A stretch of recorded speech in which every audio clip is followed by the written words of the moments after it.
week 2. The Wolfpack, a struggling program, probably a bottom 10 program in all of college football that USC needs to feast on. Matt, I've got 3 players I'm going to throw at you, and all 3 on the offensive side to get your impressions. And one is going to be the most obvious one, Zachariah Branch. Just lightning, just incredibly quick and incredible acceleration. There are 2 very, very big items and storylines connected to Zachariah Branch. One is that he's going to validate Lincoln Riley's decision to not have a special teams coordinator on staff. Like, if he's just going to get a kick return and go PlayStation mode, well, you don't need a special teams coordinator when a guy just has that kind of natural talent. So, like, for everyone who's been saying, Matt, the USC doesn't need a special teams coordinator, get lost. Well, you certainly have a notch on your belt. All right, like that is an important thing. So Lincoln Riley's decision to not have a special teams coordinator looks a lot better now when you have Zachariah Branch doing his thing. The other really important storyline attached to Zachariah Branch, and this gets into a discussion of the USC wide receiver room. It's only 1 game, but you could make a reasonable, credible, compelling argument that Dorian Singer is no Jordan Addison replacement. That Addison's speed, his ability to take the top off on defenses was special. And so we will need to see if Dorian Singer, also Mario Williams, can really become a legitimate Jordan Addison replacement. All right.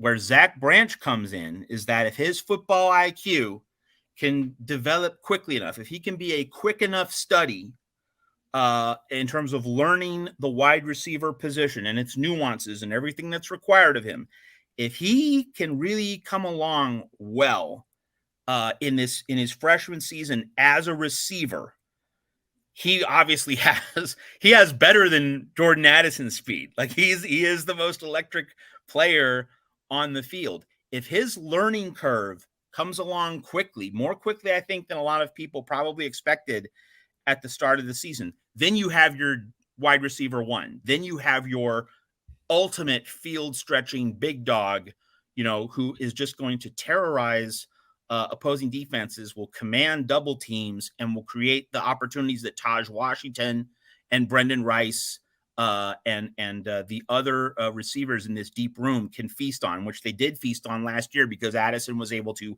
open up so much of the field. So Zach Branch he's making Riley's coaching and staffing decision look good.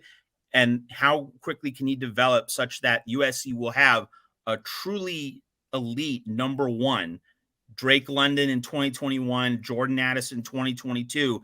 Maybe Zach Branch is going to be the guy. It might not happen right away, but we go back to that long runway. If Zach Branch can be ready for the spotlight come October 14th against Notre Dame, that is a game changer for USC if that happens. Folks, we've got USC post-game right after each and every Trojans game with Tim, Tony, and Rick right here at the Voice of College Football, USC. So you're at the right place. Just keep this bookmarked so you know to join Matt and myself every Monday night. And then again, Tim, Tony, and Rick every Saturday after the USC game. Nevada straight ahead on Saturday. What time is that game, Matt? That's 3:30 in Los Angeles, 6:30 in the East. And another Pac-12 game, network game, correct?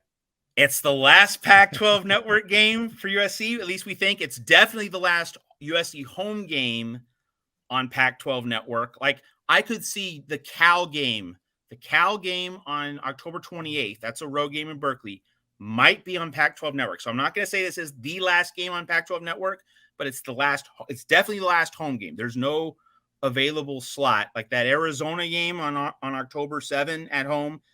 ESPN ABC has already picked up that game. So this will be the last USC home game on Pac-12 network. And Tim Prangley's throwing a party.